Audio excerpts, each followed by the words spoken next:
Hi, I'm George, the co-founder of Bluethumb, and I'm joined by my colleague Amy. Welcome to the Art in My Home podcast. We uncover the surprising stories from the art collections of unexpected guests. Today's guest is Lauren Lee. Lauren is the founder of interior design studio Sisällä and has more than 20 years design experience across residential, retail and commercial. Sisälla's projects have been recognised by Australian interior Sisälla's projects have been recognised by the Australian Interior Design Awards and is a 5-time finalist in the House and Garden Top 50 Rooms. Lauren's a regular contributor to the Design Files and the author of 2 books about homes or home interiors, The New French Look and Beachside Modern. Welcome, Lauren. Welcome, Lauren. Thank you for having me. This is fun. We're so excited to have you.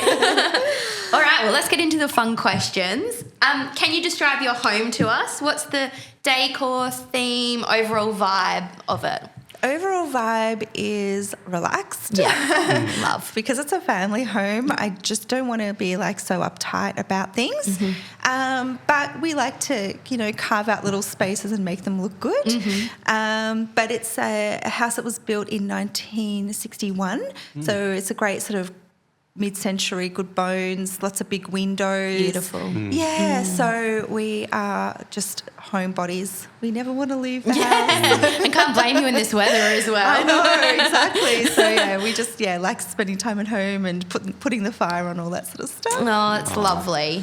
And what vibe do you hope your guests feel when they come into your house? Yeah, that's a good question. I guess you want people to feel like they can, take their shoes off, feel relaxed, curl up on the sofa, just be themselves, not feel like, oh, I couldn't sit here and everything looks so perfect that I just can't be myself. Yeah. So, we just had a couple of girlfriends over night before, and it was just great. Kids running around, no stress, everyone just having a nice time. That's what I would hope. Yeah, not showroom vibes. No, show house kind of about vibe. That. Yeah. That's lovely. Now, we want to talk about your journey into your collection of art. Could you tell us when you first started falling in love with art? And I imagine it comes hand in hand with interiors. Yeah, I don't know. I suppose we didn't have a big kind of art collection at home. It was more just when you sort of say art collection, it sounds like a curated thing. It sounds intimidating. Yeah. But, my mum loves, interior design and growing up with somebody that really, loves paying attention to the way the home looks and feels. There was this picture in my house that I was really scared to look at. Oh, really? Really? Why? Because it's of a scary lady. Oh, okay. Nice to have that in your home. Yeah, and it was in the hallway, and she had these long nails, and that's one of the artworks that I wanted to show you guys because I've got it now, and now I love it. Yes. Okay. So, and is that scaring your kids instead? Or? Probably. It's only fair. I was scared. Now they have to be scared of her. But yeah, she's kind of like this Chinese lady. Yeah. And it's just something that's so in my... I see the talons. Exactly. I know. Wow. It's scary. I never wanted to look at her face when I was little. So that was just a painting that my nan had. So, and she wasn't that attached to it, but now I'm really attached to it. And then I guess it was in high school, I was always one of the art nerds in the art room. We would be there at lunchtime and we would have the old tape playing Tori Amos or something like that in the 90s. I think that was when I remember there was an exhibition, it was called The Fauves, and it was that art movement. Yes. And I went to the NGV with my mum and a few friends of her friends, and that was really impactful. Just all of the bright colours, and it wasn't about depicting a photorealistic representation. It was green and blue on the face and all of these really wild colours, and that really left a huge impression. on me. I love that. Yeah. Speaking of the talons, have your kids said anything about the painting in your I house? just don't really like it that much. Do you know where your nan found it? I think one of her friends gave it to her. Yeah. So I She is too kind. I have no idea. Apparently, they're just like a genre. You can, but there's no signature or anything on it. I haven't really looked at it, but it's a painting and it's quite intricate. And of course, like being an interior designer now, I love the pattern and the colour. Absolutely. And just the whole her face. Something about the face is brutally honest, like the wrinkles, like as well. But I like it too. I need to find out more about it. Yeah, it's an interesting one, isn't it? It is. Yeah. I love it. Nice, yeah. You know, art is designed to challenge. Exactly. Can't always be beautiful. And you can change your mind. Exactly. Yeah, I feel like I studied the Fauves at school. I think it was sort of French, and does that mean beasts or something? That's it's right. like beastly art. And Yeah. Just really wild. Yeah, it would have been incredibly confronting back 100 years ago when it came out. I mean, this is disgusting. I know. And now it just looks like beautiful pictures with brighter colours. Yeah, right? exactly. That's exactly it. And do you remember one of the first artworks that you brought into your house, besides maybe this one? I can't remember one of the first, but I guess one of the more intentional ones that I bought was a vintage poster. Beautiful. Yeah, and that was from one of the Design Files open house events that they used to do a few years ago. Yeah. And I just thought that would be just like a really like cheerful, big, impactful poster to have like in the kitchen. So that's one that you move house and it moves here and it moves there and it's not scary. Yeah. It's really sweet. So that was probably one of the first ones. And it's nice in the kitchen as well. It's really it's cute. like the heart of the home kind of thing. And they're all of these colourful faces, and it's apparently I think it's a Swiss poster, and it was just advertising for everybody to drink milk. Yeah, here we go. Really? Yeah, sweet. Sort It's of like do it the got right milk. thing. It Yeah. says, so it's good in the It is dining area. Yeah, I like that. Do the right thing. Something like that. Drink your milk. Yeah. So that's the original Got Milk. Is it now? Well, no, I guess could be. the US had the Got Milk. Yeah, exactly. Yeah. Oh, well, so is that in the kitchen? It seems fitting. In the if it's- dining area. Yeah. So, it's like, that's mum, that's dad, that's nan. That's we're really looking at the cute. cute faces. Yeah. So that was one of the first sort of bigger pieces that I bought. And, it's a vintage poster, but I guess it's, not an original art piece, but it's still really cute. I like it. Yeah. Love. So you've got quite, like, having a look at your collection, you've got quite a broad, like, stylistically wise, because I'm having a look at some of these, like, abstract landscapes, and then also this, I would call it an abstract landscape as well, like really textural works. Yeah. Is that something that, well, obviously you're quite drawn to? Yeah, I like all of the things. Yeah, all of the things. Yeah, all of the different styles, genres. Surrealism's probably not my favourite. Fair enough. But I love abstract. Those vibrant brush strokes and everything. And then there's like an etching there as well that I picked up. Actually, that's probably one of the first ones. And I sort of didn't even, it's something I bought at the Chapel Street Bazaar. It was only until this morning before our chat and you were asking, do you know the names of the artists? I never looked at it before, and I Googled that artist, and apparently he's got lots of work out there in the world. Oh, fantastic. Yeah, and like the Metropolitan Museum of Modern Art holds one of his pieces. Wow. I know, but they only auction for I think it was like £300 or something like that I saw. But so it's more like I don't really mind who it is. Like it's not about the name and the prestige as much. I mean, I guess all art does have a prestige connection to it. But I just loved the vibe of that French kind of scene, that etching and that, it's that sepia almost tone. Yes.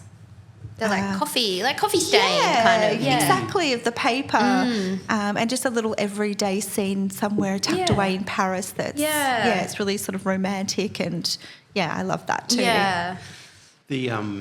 So this is jumping around a little bit, but you've authored 2 books, and the first one was The New French Look. do you kind of have a close connection to France? Why France? Why was that the first place?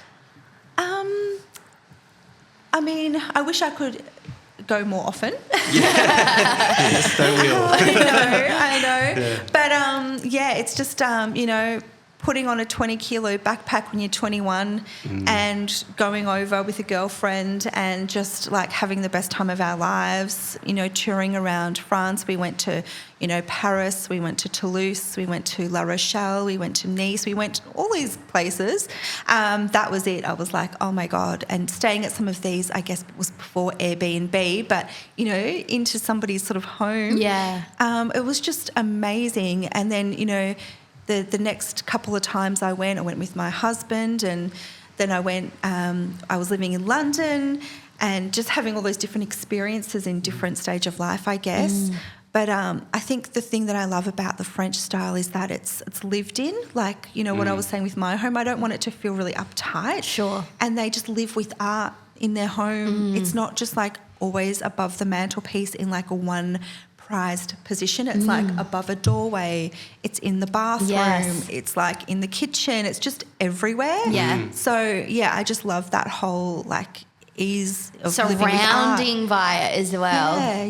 It's just sort of in the culture. It doesn't look so intentional, like it's just there. So I was really drawn to that, and just that convivial way of living. Everyone's around the dining table. It's a real focus on getting everyone together, which I think we're sort of losing a bit in Australia. Yeah. We're sort of, so focused on these huge big kitchens, but what about the actual sitting together? I think we sort of get into this culture of, you're sitting on the sofa having your dinner, you're sitting at the island bench, and you're here and you're there. And so, I'm really drawn to that sort of way of living. It's really beautiful. It is. Yeah. And it's so simple as well. Like, there's, so simple. Just It's turn the not a new TV off. idea. I know, right? Yeah. Exactly. I don't know, haven't been there for a while, but, often people, I guess, in the smaller places go home for lunch. They might even have a siesta or whatever. And kind of, that, I don't know, it feels like a nicer way to live your life. I know. But I never thought about that with kind of the interior spaces, but that kind of just lived in decoration it makes sense that it's sort of just part of that lifestyle. Yeah. It was when I was kind of researching images. Yeah. I'm like, where's the hero kitchen shots? They weren't there as much, but there was lots of dining tables, sort of dining rooms. And that's when I started to realise, it's because, as you said, go home for lunch, whereas I'm like having like a sandwich at my desk. Yeah. So they really stop and they put such a priority on that, and it's just such a good way to live. Yeah. Yeah. And also I imagine their kitchens are not... Well, I mean, I don't know where the monstrous kitchen phase came from in Australia, but they have little kitchens. Especially, a city they're in like apartments. Paris. Yeah. Exactly. It's not like there's this huge, big, expansive open plan. Exactly. It's a room and it has this neat little kitchen, but the dining table's in there. Exactly. As well. And, it's the food preparation, but the focus is on actually gathering and eating a meal together. So, those spaces, they just feel so good to be in. Yeah. So, researching all of these beautiful French interiors was like so fun. Yeah, I bet it was. And then kind of just understanding, how the interior looks, it, goes to show how they live. So I find that really interesting as well. Out of interest, do you have art in your bathroom? No, but I have had that one in my bathroom. Have you now? Yeah. The French, the little Parisian scene, I've had that in my bathroom before. I do have 2 pieces of art in my bathroom, actually. Yeah. I love it. See, I want to get to the level where I have so many artworks that, like, I have enough to, like, go in the bathroom. And it's they're just prints. Yes. So they're prints, is it the poster collection or the paper club or something? One of those cool Danish ones. Yes. A couple of those I've bought from both of those, and they just look cute. They're cheap and cheerful. Exactly. Because they might get a bit water damaged exactly. eventually. I'm not going to be putting like my finest oil painting. Get a little steam. We can't recommend it, but like it looks great. I've got a print of the cafe around my corner in my bathroom. There's this cafe, this great branding, Jerry's Cafe in Elwood. And if you look on Bluethumb, I reckon there's probably 5 different paintings of this cafe from 5 different artists because it's so iconic. It's just amazing. you mentioning it just conjures up that image straight away. If you've ever seen it, you'll know it because it's incredible. And it's it's such a good building to paint. And so I just had this wealth of kind of choice when I was like, I think I want a picture of Jerry's. I'm like, what? I got all these. So I got a print of that in my bathroom. I love that. Yeah, that's cool. By Donovan Christie. No, that's right. Yeah.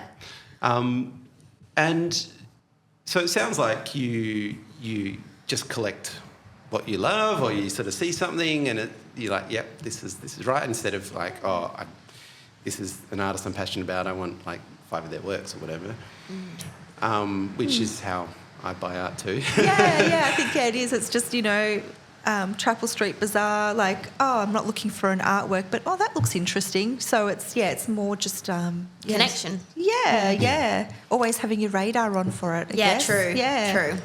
Do you have any of... You have 3 kids, right? Yeah. Do you have any of their art up as well? Yeah. Well, we've got a lot of it, but, we have some of their art up. I mean, it's in their room. Okay, yeah. And then we've got some Pete Cromer art. I think that's the artist. They're like those colourful birds, like the budgies and stuff. Yes. We've got a couple of those in their room and stuff. So, again, it's even stuff from like the design market, the big design market. Yes, love that. Yeah, just really cute prints. But it's just cheerful. You don't have to spend a lot of money. We did get them framed, and I think that really elevates them if you can, Definitely. do that. Because, the IKEA frames are good, but after a while they do fall to bits. Absolutely. Don't get me started on Kmart ones. Yeah, we had someone the other day say they go to op shops and just buy old artworks with nice old frames, and then they'll put their kids' art in the frames, in like the vintage frames. Yeah, that's a good idea. Yeah, I thought love it was that. this really kind of sweet thing. Yeah. And you can have this amazing looking old frame for your child's art. That's a great idea. I'm going to do that. Yeah. So how, you said you've got like a mid-century house. How do you go with kind of kid battle-proofing it versus making it look how you want? Because I'm facing this. Yeah, really. Yeah. How old are your kids? They're like almost 3 and a baby. Oh my God. But he can reach higher and higher. Yes, they get stools, He climbs they get now. chairs. Yes, yeah. They climb. Yeah. Oh my God. I think it's like, for me, it's just about the attitude, just trying not to be so precious about things, and putting those things that you like higher and higher up. But yeah, I mean, I want to live my life. I don't want to be like really stressing out about things. I want them to feel like they can sit on the sofa and, relax and stuff. But, we eat at the table. I think that's helpful to keep stuff off, the furniture, keep food off the furniture. And also, I also don't think that you should just have a child-proof house. Like, we have a sofa that we bought maybe 2 or so years ago, so it's kind of new.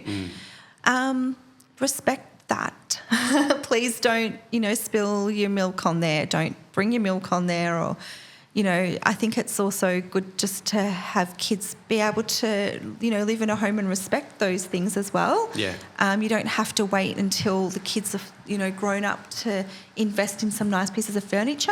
Yeah. We do have a white boucle armchair. Brave. Because we have one here in the gallery. And we know. Gallery couch white.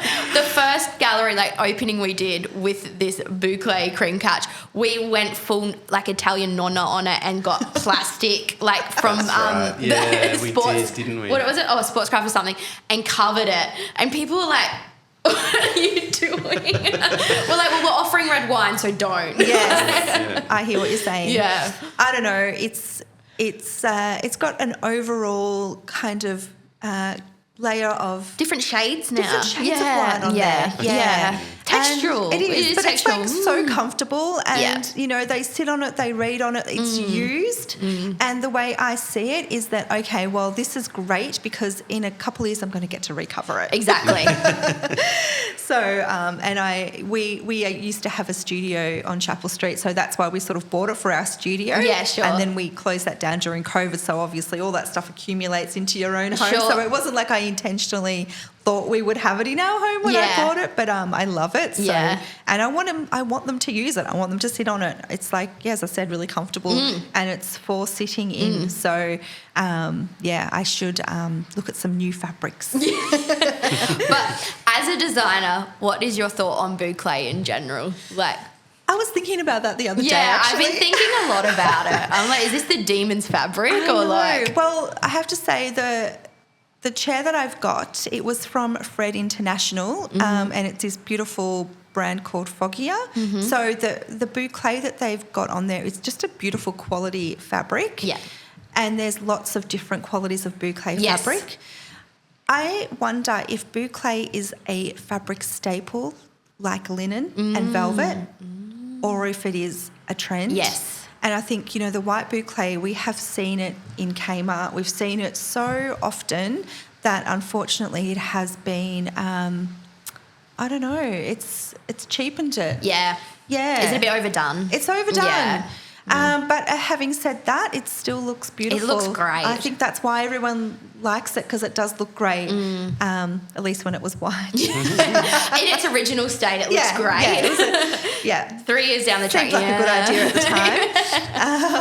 The trend got me. Yeah, it depends. I mean, there's boucle that is amazing, like the Pierre Frey boucle, which is like mohair, and it's like this textural, like amazing thing, really slubby and bubbly. And then there's like a more finer one, which just doesn't give you that luxury look that you just can kind of get from, I don't know, Lincraft or Spotlight, or, you know, not to diss them, but it's a totally different product we're looking at. Yeah, for sure. I've been thinking about this because obviously, like we've interviewed a few interior designers, and these are the things we think about. Oh, well, I know, and now it's speaking to you, I was like, I've got to ask someone about this. I reckon, coloured boucle. Yeah. So go if you into go dark, it's okay because you can kind of hide the sins, but the cream stuff is real tricky. Yeah.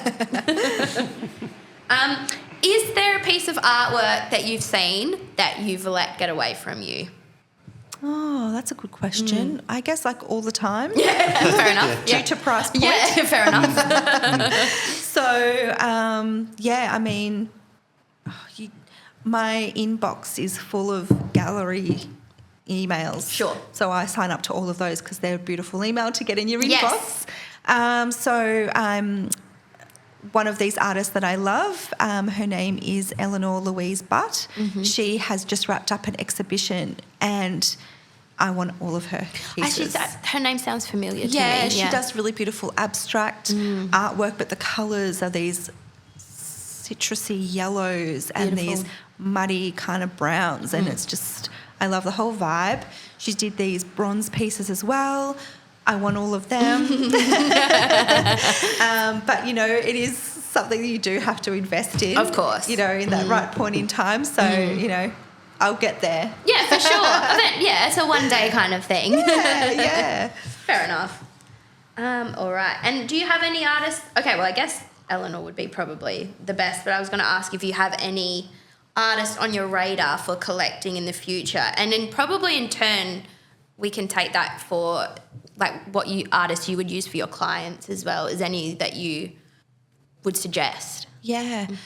Oh, there's so many. And it's such a funny thing to suggest artwork for a client. You know, I can find an artwork, I'm like, that is like the perfect vibe, the perfect mood, colour palette, and it's just going to look gorgeous in this room. It's going to just really set everything off. And they just say, I don't like it. Yep. And you just have to be like, that's Why? okay. You don't even have to explain. There's sometimes you can't even, you know, there's no reason. I don't like it. That's fine. We'll just move on to the next thing. Yeah. So, you know, we do ask a lot of questions with our clients, and, you know, sometimes they're questions they've never really thought of before. Do you prefer photographic artwork? Do you prefer realistic or abstract? But even sometimes those categories, it's so broad. Yeah. You just have to show them a lot of things. Yeah.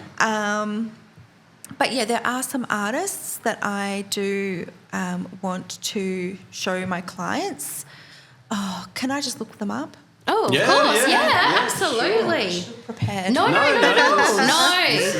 No, This is the really it's interesting a stuff. And broad it's one. often how I discover Yeah, artists that aren't on my radar is And it's funny as well, I do art advisory in my job, and it's funny how some of the client briefs will be like, I like this artist, and this artist, and will send me the artworks, and then I'll go, okay, well, we have them on Bluethumb, we'll send you back their artworks. They're like, no, but not their art. And I'm like, okay.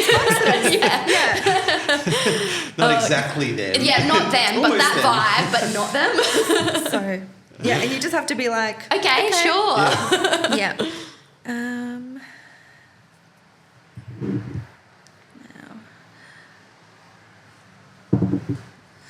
Oh, there's an artist called Ari Athens that I love. I can't remember which gallery represents that artist, but they're just like really saturated colours. It's sort of abstract geometric shapes, which is really beautiful. Lovely. Love that.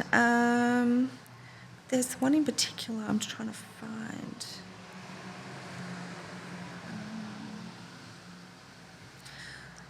Oh, yes. Bridie Gilman. Okay. Bridie Gilman. She's an artist, and again, I can't remember which gallery represents her work, but she does these really large-scale abstract again. Stunning. Yeah. Abstract art in these beautiful blues and greens, and they're just so vibrant, and they just make a space to come to life. They're beautiful. Love her. Yeah. I've got a whole bunch of hers saved in my special little folder. Do you find there's more of a trend to abstracts with your interior design, like when you're searching for works, or is that just kind of, I don't want to say easier, but it is almost an easier kind of subject for art to fit a room? I agree. Yeah. But some people just say, I don't like abstract art. Oh, You know? okay, yeah. They just want something that's realistic. They want something that they can understand. Yeah. I feel. So it depends who your client is. Sure. You know, I've got a client at the moment who is just wonderful. She has so much Indigenous artwork and not enough walls. It's just ridiculous. Yeah.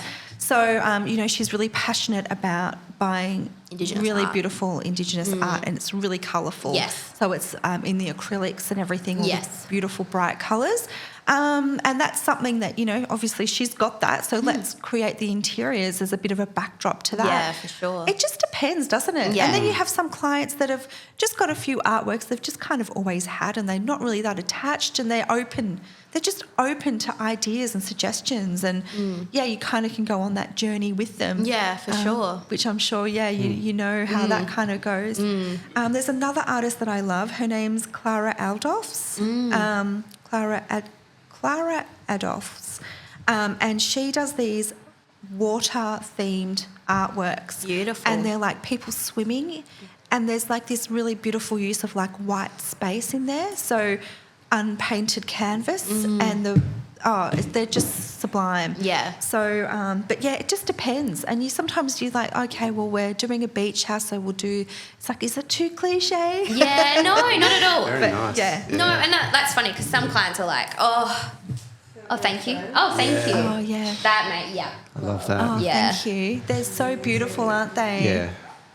And some clients at the coast, they're like, no more coastal art. I'm like surrounded by it. You're like, okay, fair. Have you seen this? Yeah, exactly. Like, well, what about this beach art? You've just done a book on it, but I love going to a beach house where there's like beach scenes Beach or people scene in the swimming or bedroom, like you know, like when in light. Rome, Yeah. seriously. Yeah, it makes sense. No need to resent it. I Yeah. don't want moody abstracts. Yeah. Yeah, cool. So when you, I actually had a question about the client with too much art. I want to ask that. So, you said she had too much Indigenous art, couldn't fit it in.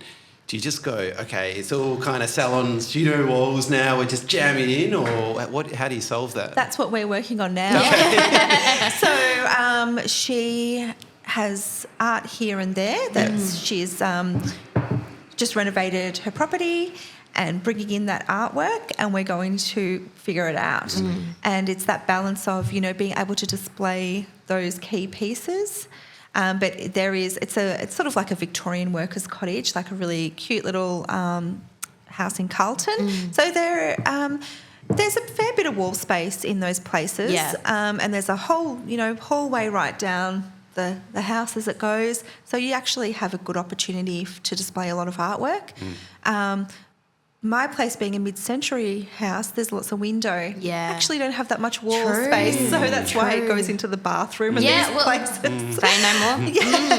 But I think we'll get there, but it's just something we're going to do together, and it's something that you can have an idea, but you can't plan it. You just kind of got to go with the flow, and we'll have our art hanger come out and we'll figure it out. So, watch this space. Yeah. Works the magic. Yeah. But it's really fun, and just to see how passionate she is, it's really cool. It must be a fun part of the job, and not just kind of hanging once the interior is done, but also the kind of sourcing and the browsing and the discovery. That must be enjoyable, it's so right? fun. Yeah, and I mean, this client, she is the most fun person to be around. She has fantastic stories of things, and it's about that relationship that you have, and trying to pick up on, okay, what's your vibe? What are you about? So she's a very I think she'd agree, she's an extrovert. She's very funny, and she has a very very demanding job. It's not always fun things. So when she talks to me, we get to talk about fun things. But interestingly, she wants a house that is calm, that's more quiet, that's more cocooning. And it took me a minute just to get that. Because I was like, but you're so out there and so, She's like, no, I need it to be the opposite of that because it's my quiet retreat. So sometimes it takes a minute just to tease that out with the client, what the vibe is. Sure, just to switch off when she comes home. That's nice. Yeah. Well, maybe we should talk a bit more about your design career, Lauren. So what was the motivation for getting into interior design for yourself? Well, I studied interior design straight out of high school. Fantastic. So it was a few years ago now. And interior design, graphic design was kind of on my list. And I went to the building at RMIT and I was like, oh my gosh, I really want to come here. So back in the day, it was an interview and you did the whole process, and thank goodness I got in, and I just haven't looked back, basically. Then went on to study the degree and working for various architectural practices in Melbourne, and had a bit of fun over in London, fucking with fabrics and, amazing old buildings. It just blew my mind. And then I started my own business. So, it's been good to have a bit of the commercial retail side, and now I focus primarily on residential. Yeah, lovely. So you have that nice one-on-one, as I was saying, with the clients. And, so my business, Sisällä, has been going for about 12 years now. And you work with your husband as well? Yes. So my husband, Phil, one day we were sitting around a table like this and I was just like a little busy going, oh my gosh, how am I going to manage all of this? And he said, oh, wouldn't it be great if I was made redundant? Because he was working at Optus in a tech support role. It was fine. It was just a job. Yeah. And then 5 weeks later, he was made redundant. Yeah. So it's weird, that stuff when that how's happens. that timing? It's Not weird. good. Right. That was probably about 7 years ago now. So, Sisällä is like our family business, and I do the design stuff, and then Phil makes it all happen. Yeah. So he's very good at liaising with all of our suppliers, builders, workrooms, and just getting it done. Yeah. Yeah, so we like it. It's a nice partnership. Yeah. And you said, Sisällä, you had a studio on Chapel Street, but you closed during COVID. Yeah. Have you sort of reopened it, or you're not doing that, not needed? Well, we haven't. We've been working from home, and we sort of, we haven't felt that need to have the studio space again. Yeah. Yeah, so probably not. It was so great for that moment in time. Yeah. And that was then. And now a lot of people are working from home, so it's a lot more accepted, I guess. And it's great to save the money True. on a studio. Yeah, true. And we're just really enjoying working from home. Like, it's pretty hard to get me out of the house. Thank you for coming. It was really, really tough. No, just kidding. Yeah, we every business has felt that shift. Sort of, it's just hybrid work now. Yeah. No one's in offices full time. So I guess that means you, instead of having clients come in, you would just visit them, right? Yeah, we visit them. We go to cafes if we have meetings. Yeah. Or we go and meet out in showrooms. But it's so weird because when we opened up the studio, we're like, hello, we're here. And then, clients are like, oh, no, come to my house because I need you to see what I have. And so we're like, oh, we've got this space. And we didn't use it for client meetings nearly as often as what I thought. Sure. But we did workshops in our studio. Mm-hmm. So we would put on different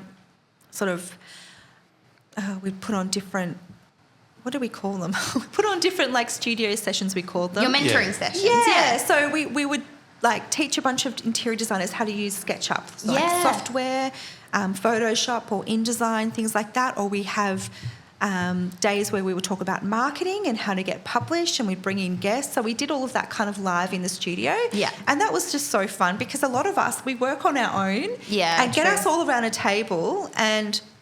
Yeah, I was going to say there's much work happen than those go on. We talk about white boucle. Yeah, of course. Passionate subject. Yes, we talk about all of those kind of topics. So it was so nice, to gather around like-minded people. Mm-hmm. So that kind of, obviously during COVID had to stop, and that's when we sort of kicked off doing that online. Yeah. And I guess I did a bit more mentoring about just business and the whole design process, and moved all of that content online, which meant that we have people from all around the world join. We called it the Design Society. Yes. Yeah, so, New Zealand, regional Australia. We've had somebody call from the Bahamas. Wow. Yeah, it's really funny. Niche, yeah.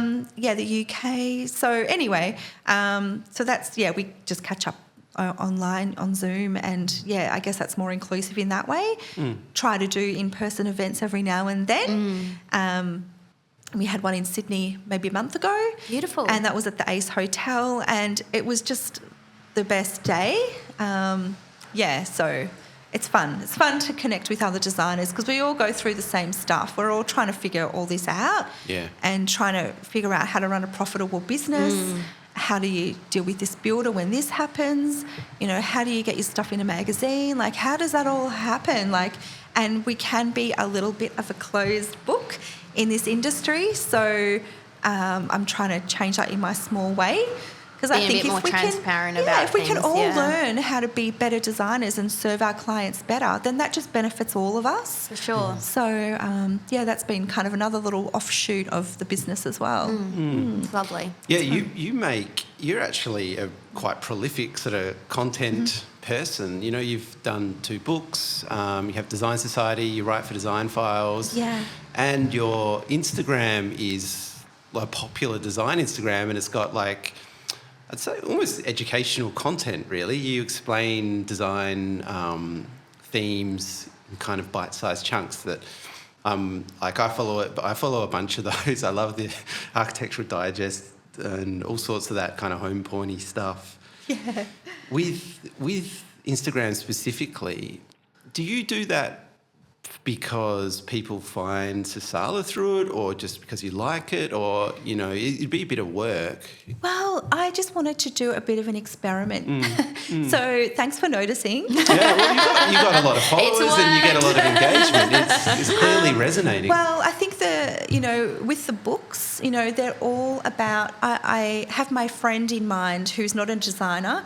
She likes design. I wouldn't say that she would really go out of her way. I don't know. She's not a real design enthusiast. She wouldn't really know who maybe some of the big names in Melbourne are. Sure. She just likes her home to look the best it can be. So I sort of have her in mind when I'm writing the books. So I'm like, all right, I've got these books. I've got all this content. How can I kind of communicate that better on my Instagram? So I'm talking to my friend Bryony, who's in my head on Instagram, trying to think Does of... she know? I've told her, I'm like, you're my person who I'm thinking about. We've been friends since forever, so I love her. She's my person, and I do talk to designers a lot on Instagram as well, but I've been trying to talk to the home person because Well, I want to do more brand collaborations and stuff. Yeah, sure. So I want to grow my Instagram for that. And what else? It's so strange because when I was working full-time at one of these architectural practices, on the weekend I would teach this course at CAE, which is the Centre of Adult Education, and it was basically 12 hours split across, few sessions, and it was just a real basics of interior design. And this was like going back 12, 14, whatever years ago. And I'm kind of going back to that. I want to just empower people in their own home to feel like they can just make their home the best that it can be. And I thought maybe a bit more informational kind of content would help with that. Sure. So I've got, different guides that I'm sending out to people about how to name their style, because people love to put a label on what their look is, they love to be able to know what it is. So, yeah, I'm just kind of experimenting in that. And strangely, so I've been doing it to sort of build that brand, but I have had people reach out to me. It's weird. You put out that information and then people come into your DMs and say, oh, how much would it be for you to come out and help me because I've got this problem with my da-da-da-da-da. And, I try to have a point of view on there. It's not for everyone. Yeah, sure. I'm kind of like, I think our kitchens are too big, and people are like, what? How dare you? How dare you? You are personally attacking me. I'm like, calm down. Treason. Exactly. But also, do you need a 5 metre long kitchen bench? Like, I don't know. I just think it's just, sustainability-wise, just like function-wise, like it's just like getting a bit out of hand. Yeah. I want to attract those people that also think that that's out of hand as well. So I'm just kind of having a bit of a play with it, Sure. So, don't know. Yeah, cool. But I have lots of things to say, it turns out, and a few opinions about things. As you should, though. Perfect for the internet. And do you find a lot of, interior design trends and things like that on Instagram as well? Things kind of popping off that you're like, oh, I hadn't thought of that before. Yeah, totally. And I think that, that's a funny topic as well, trends, because we hear so many designers say, oh, I don't follow trends. Yes. And I'm like, you have to. Yeah. You have your to job. follow trends. Yes. Yeah. Yeah. And I mean, what are we talking about? Like, are we talking about, butler's pantries? Because they're a trend and clients expect that. Are we talking about the habits of how we're living today? The trend of everybody on their own devices, on their own screen. Like, how is that trend going to change the way we're living? Are we going to need TVs? Like, I don't know. You can't ignore trends. Sure. And even on the topic of sustainability, I mean, it's a whole wave of change that we're seeing. You cannot ignore. So that's how I see trends, is the way that people are living, how that changes. Sure. But, there also are micro trends like, oh, the colour is red. Yeah. And, you got to know what that is, because clients are going to ask you. They're going to ask you for white boucle. You can't say that you don't follow that. But I think what you also need to have is your own underlying design values. You've got to know what they are so that you can assess all the trends, and you don't just go and jump on every single one, but you have to be like, well, you know what? That is not really, I don't like that. It's not for me. That house is a showroom that people don't really live in. It's just for show, and that's fine. I get that, but it's just not necessarily how I want to live. Sure. So you've kind of got to know what your values are, I think, and you can edit it out. Yeah. Yeah. I like that. Yeah. And I guess speaking of trends, what design trends do you think we'll be seeing next year in next year's design, 2025? Well, I'm always saying that more colour. More colour, okay. But it doesn't seem to happen in Australia. No, we love a cream palette, don't we? But 2025 is the year of more colour, do you think? Oh, I mean, I don't know.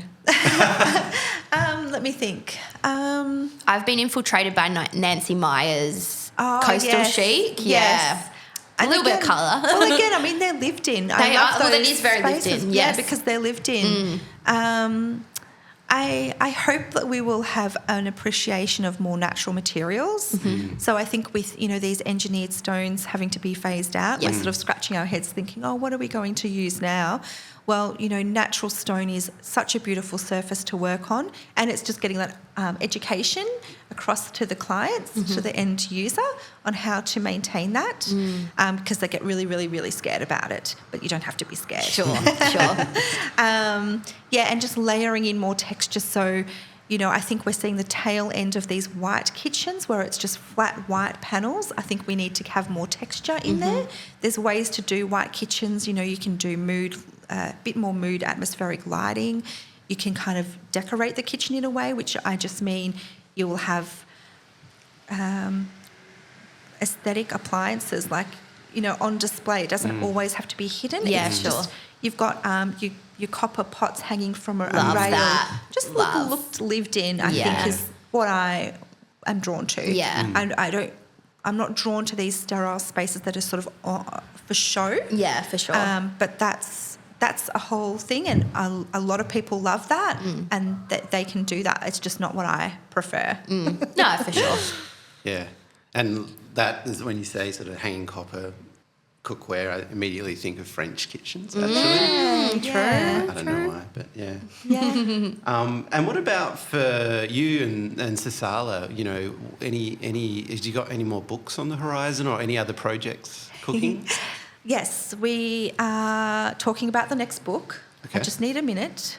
2 in 2 years? You got to go quicker. Well, actually, both got released last year, so it was a lot. And I wish I could just sit down every day and write books, because it's the most fun. Sourcing all of these beautiful images, putting together, all of this, just breaking it down, describing it. But the wheels have to keep turning with the business. Of course. But I really love creating the content. I've got my own sort of blog called Style Studies. It's just a free thing you can just join, and that's been doing really well. And I find that so fun, just to share my thoughts and ideas, or top 5 sofas or whatever it is, give that advice. Hopefully doing some partnerships with some brands would be great. I've done a little bit of that in the past. But I think I just like variety. Yeah. I love to have my client projects bubbling along, different sort of writing blog or books or something like that. I'm also starting a podcast. Fantastic. Welcome to the club. Welcome to a world of pain. No, I mean. So it's I guess I can announce it. Me and my friend Bree Leach. So she is a trend forecaster. Oh, cool. Yeah, and I didn't know that was a thing. Yeah, she's That's cool. That's actually her expertise. She's amazing. Really? She works with Dulux on all of their colour forecasting trends each year. But she is a really amazing interior designer in her own right as well. And you cannot shut us up. We caught up the other week in a cafe, and they turned the music up and said, it's time for you to leave because we're closed. Get out. So we didn't even realise that no one else was around. We were just in our own little bubble talking. So, we're just getting that off the ground. So that'll be really fantastic. fun. Yeah. That's exciting. That sounds really good, Well, actually. this is what you got to do, right? Yeah. And Bree and I, we got lots of things to say. That's good, though. Yeah. That's what people want to hear, though. Yeah.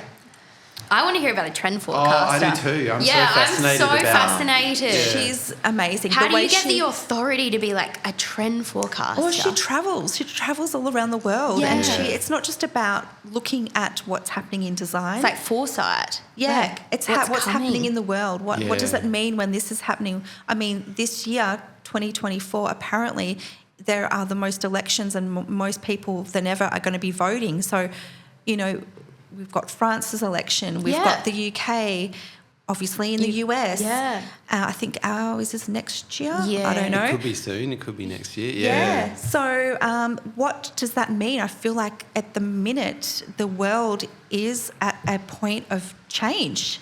So how does that result in the way we want to live? How does that result in what it looks like?